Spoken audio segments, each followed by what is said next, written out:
जय हिंद दोस्तों, इस वीडियो में आपका स्वागत है। दोस्तों, आज की इस वीडियो में हम अंकों का जादू कक्षा 3 के अध्याय पाठ को बहुत ही आसानी से पढ़कर सीखने वाले हैं, जिसका नाम है बराबर बांटो। ठीक है, अर्थात क्या भाग। ठीक है, तो यहाँ पर अगर हम देखेंगे, ध्यानपूर्वक पढ़ेंगे तो कह रहा है सालू मेला गई, वहाँ उसने हीरा, डेविड और मंगल के साथ सीखा। क्या सीखा, आगे बढ़ते हैं, देखते हैं।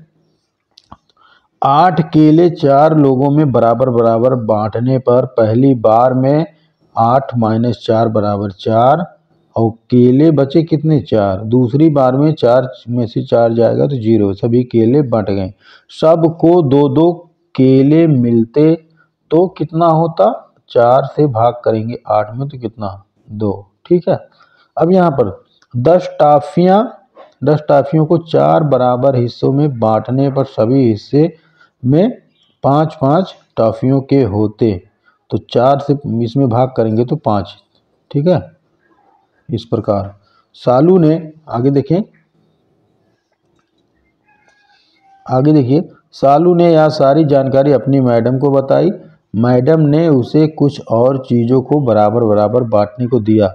20 रोटियां 5 लोगों में बराबर बराबर बांटी तो 20 में भाग करना है 5 से, या फिर इस तरीके से 20 में 5 से भाग करेंगे 20 में। ठीक है, तो 1 को मिली रोटियां थाली पर बनाओ।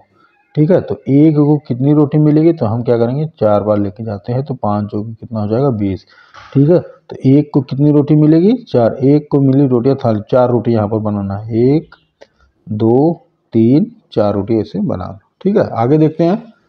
आगे अगर हम देखेंगे, अब कह रहे हैं 32 सेबों को 8 बराबर बच्चों में बराबर बराबर बांटा तो 8 से भाग करेंगे 32 में तो 8 चौके 32। ठीक है, 0 हो जाएगा।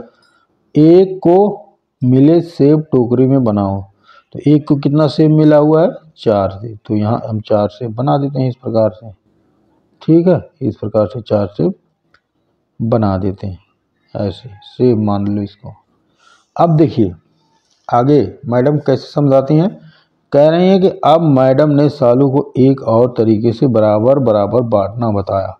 5 में 15 में भाग करना है 5 से, या फिर इस तरीके से। ठीक है, अब देखिए 1 और 5 शुरुआत करते हैं। 15 से शुरू होकर 3 बार में 0 तक पहुंचते हैं। 15 से शुरू होकर यहाँ आ गया, फिर यहाँ आ गया, फिर यहाँ कितनी बार, तो इसलिए 15 में भाग करेंगे 5 से या 3, या फिर इस तरीके से हम करेंगे 5 से 5 3 15। ठीक है, मतलब कहने का मतलब है, मतलब 15 में 5 शामिल है 3 बार। 15 में 5 शामिल है कितनी बार, 3 बार। 3 गुणे 5 बराबर 15। ठीक है, अब यहाँ पर तुम भी करो तो यहाँ कह रहा है 16 में भाग करना है 4 से, तो यहाँ से 4 4 पीछे आएंगे, 1 2 3 4 यहाँ आ जाएंगे, 1 2 3 4 यहाँ पे आएंगे, फिर यहाँ से 1 2 3 4। ठीक है, तो यहाँ से 1 2 3 4 इस पे आएगा। ठीक है, फिर यहाँ से 1 2 3 4 इस पे आएगा, फिर यहाँ से 1 2 3 4 इस पे आएगा, फिर यहाँ से 1 2 3 4 0 जाएगा। ठीक है, इस प्रकार से। तो 16 में 4 कितनी बार है, 1 2 3 4 बार। 4 में भाग करेंगे 4 से तो 4 हो जाएगा, तो 4 चौके 16। ठीक है, मतलब 16 में 4 शामिल है कितनी बार, 4 बार। तो 4 में जब हम 4 से गुणा करेंगे तो कितना प्राप्त होगा, 16 प्राप्त होगा। ठीक है, इस प्रकार से इसको हम हल करते हैं। आगे जब बढ़ते हैं तो कह रहा है अब मैडम ने सालू को 7 खिलौनों ब्रैकेट में कारे को 3 बच्चों में बराबर बराबर बांटने को कहा। सालू ने बांटा 3 से 4। ठीक है, 1 बार बांटा, फिर 2 बार बांटा, सब बच्चों को 2-2 खिलौने मिले और 1 खिलौना बच गया। ठीक है, सालू ने इस तरह भी बांटकर देखा, 7 में से 3। ठीक है, 1 2 3, फिर इसके बाद 1 2 3 इस तरीके से, फिर 1 खिलौना क्या होगा, बच गया। शुरू में आगे देखेंगे 7 से शुरू होकर 3 3 की कूद करके 2 बार में 1 तक पहुँचे। आगे 3 संख्याओं की कूद के लिए जगह संख्याएं नहीं है, इसलिए बच गया 1। 7 में जब हम 3 से भाग करेंगे तो 2 बार जाएगा और 1 बचेगा। सालू ने इस तरह भी बांटा, तो यहाँ पर इसको इस प्रकार मिला। 3 से 7 में भाग किया, 2 बार गया तो 1 मिला, ऐसे भी बचा।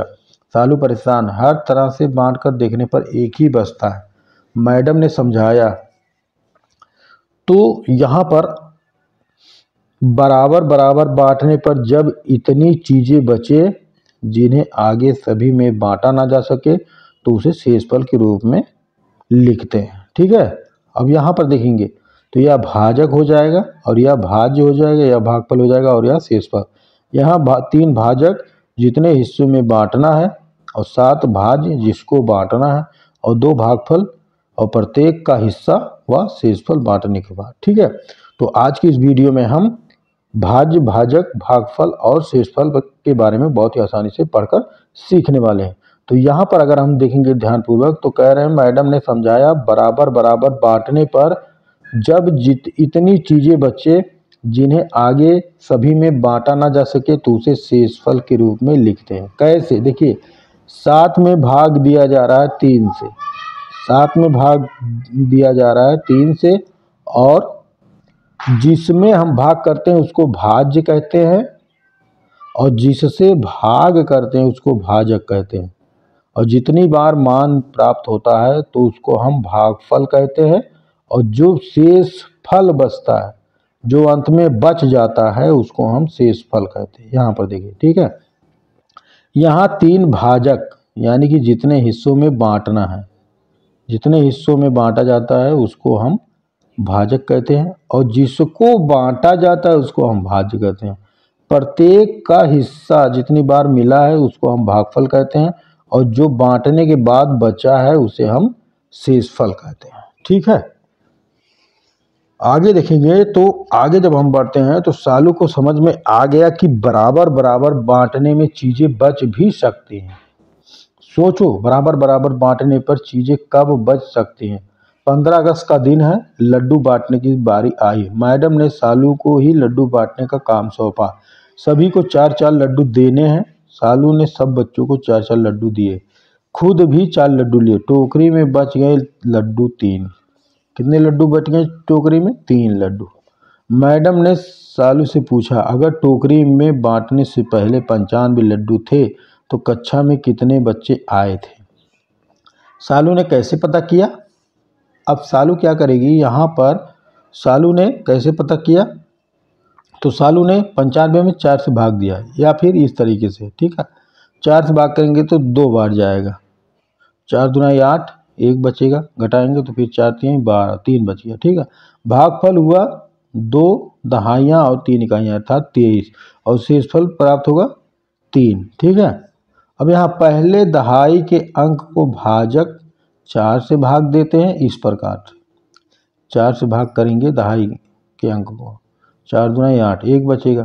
शेषफल 1 के आगे भाज्य का इकाई अंक लिखते हैं। इस तरीके से हम उतारते हैं इसको, देखो यहाँ पर एरो बना हुआ है।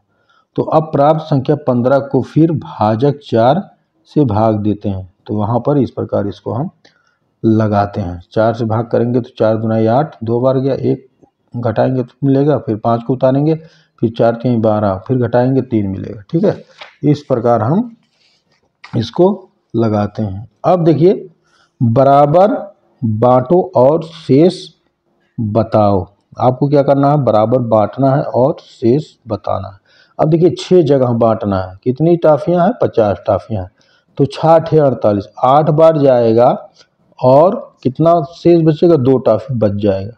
ठीक है, अब 9 जगह बांटना है, कितना है? 67, और 9 6 54, 9 7 63, 7 बार जाएगा, 7 9 63, और कितना बच गया?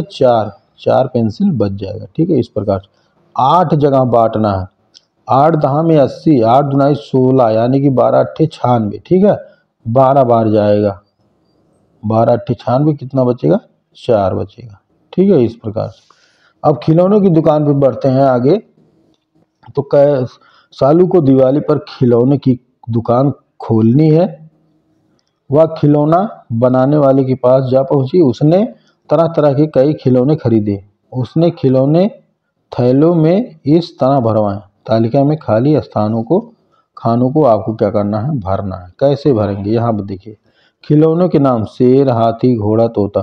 खिलौनों की संख्या 107, 255, 172, 182। थैलों की संख्या 3, 9, 7, 6। प्रत्येक थैले में खिलौनों की संख्या आएगी। अब देखिए 3 से भाग किया, 3 त्रिक का 9 और 3 पचे 15, तो कितना बचा, 2 बचेगा, शेष बचा। अब यहाँ से भाग करेंगे और 9 त्रिक 27 ज़्यादा हो जाएगा, तो 9 दूना 18, ठीक है, 18, 9 दूना 18, ठीक है, यहाँ हो गया 18। देखिए 255 में जब आप भाग करोगे 9 से, तो 9 दूना 18 हो जाएगा, घटा देंगे 15, 15 में से 8 गया, 8 7 15, और ये आपका 8 है ही, 8 को उतार लेंगे, 5 को उतार लेंगे, 5 है, ठीक है। अब फिर 9 का पहाड़ा पढ़ेंगे, 9 9 81, 9 8 72, ठीक है, 8 28 72, जो यहाँ 72 घटाएंगे तो कितना बचेगा, 3, तो यहाँ पर 3 शेष बचेगा।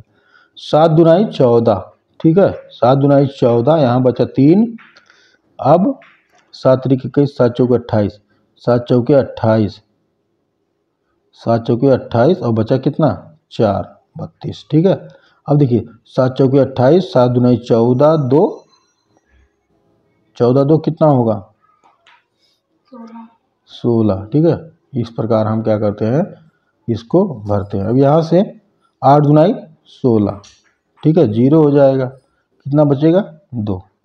इस प्रकार से 20 में 8 दुनाई 16, 160 हो जाएगा, 2 जोड़ेंगे 182 हो जाएगा, इस प्रकार से, ठीक है। देखिए 182 में भाग करना है 6 से, तो कितना हो जाएगा, 6 त्रिक 18, 6 त्रिक 18, ठीक है, 3 बार, यहाँ 30 हो जाएगा, और कितना बचेगा, 2 बचेगा, ठीक है। इस प्रकार यहाँ पे देखेंगे। आगे जब हम देखते हैं तो पहले खानों में शेरों की संख्या 107 और थैलों की संख्या 3। कैसे, 3 से भाग करेंगे पहले इधर, तो 3 त्रिक का 9 हो जाएगा, फिर 10 में से 9 बचाएंगे, 1 बचेगा, फिर 7 को उतारेंगे, फिर इसके बाद 3 पचे 15, 2 बचेगा। एक थैले में शेरों की संख्या 35 और शेरों की संख्या कितनी बची है, 2, ठीक है। तो यहाँ पर हम क्या करते हैं, अब आगे बढ़ते हैं। तो कह रहा है आओ 0 से भाग करके देखें। अब 7 में भाग करना है 0 से, और 12 में भाग करना है 0 को हल करके देखो, क्या हम इसका कोई हल खोज पा रहे हैं। 7 या 12 में 0 कितनी बार शामिल है, इसका मतलब है कि किसी संख्या में 0 से भाग को हल नहीं किया जा सकता, जिसको हम क्या कह सकते हैं, अपरिभाषित कहते हैं, ठीक है। अब आओ 10 से भाग करें। जब 10 से भाग करेंगे, 20 गोलियों को 10-10 की ढेरियों में बांटो। तो 10-10 में बांट दिया तो कितनी बार, 2 बार, 2 ढेरियां बनेंगी, ठीक है। अब कह रहा है आगे देखिए, कह रहा 30 टाफियों को 10-10 की ढेरियों में 10-10 लोगों में बांटो। अब ये 30 टाफी है तो कितनी बार चला जाएगा, 3 बार, 30, ठीक है। टाफी सभी को मिली, कितना, 30 टाफियों को 10 लोगों में बराबर बराबर बांटना है, तो 3 टाफी सभी को मिली, ठीक है। यानी कि प्रत्येक को कितना मिलेगा, 3 टाफी। आओ करके देखते हैं। अब यहाँ पर देखेंगे, आओ करके 10 में 50 में भाग करेगा, 10 बचे 50, ठीक है। 10 से 10 बचे 50, 10 सत्ते 70, ठीक है, फिर 5, 10 बचे 50, ठीक है। इस प्रकार से अब इसको भी देखेंगे, 10 बचे 50, 10 तिया 30 और 4, इस तरीके से इसको हम हल करते हैं। हमने देखा कि किसी संख्या में 10 से भाग देने पर सैकड़े दहाई में बदल जाते हैं। सैकड़े जो होते हैं दहाई में बदल जाते हैं, दहाइयाँ इकाइयों में बदल जाती हैं, और इकाइयाँ शेषफल के रूप में बचती हैं। यहाँ पे देखिए 10 10 10, ठीक है। जैसे 534 में भाग करना है 10 से, तो 10 बचे 50, फिर 3 उतारेंगे, फिर इसके बाद 4 आ जाएगा, 50 53 में से 50 घटाएंगे तो 3 आएगा, फिर 4 को उतारेंगे तो 10 तिया 3, 4 आपका शेषफल बचा। यहाँ संख्या 534 में 10 से भाग देने पर 5 सैकड़े बदल गए 5 दहाइयों में, और 3 दहाइयाँ बदल गई 3 इकाइयों में, और 4 इकाइयाँ बच गई वो शेषफल के रूप में, ठीक है। इस प्रकार से इसको हम हल करते हैं। ठीक है, एक बार और समझ लीजिए। कह रहा है यहाँ संख्या 534 में 10 से भाग देने पर 5 सैकड़े बदल गए 5 दहाइयों में, और 3 दहाइयाँ बदल गई 3 इकाइयों में, और 4 इकाइयाँ बच गई शेषफल के रूप में। ठीक है, तो उम्मीद करते हैं भागफल लगाना आप लोग बहुत ही आसानी से सीख गए होंगे। मिलते हैं अगली वीडियो में, तब तक के लिए जय हिंद।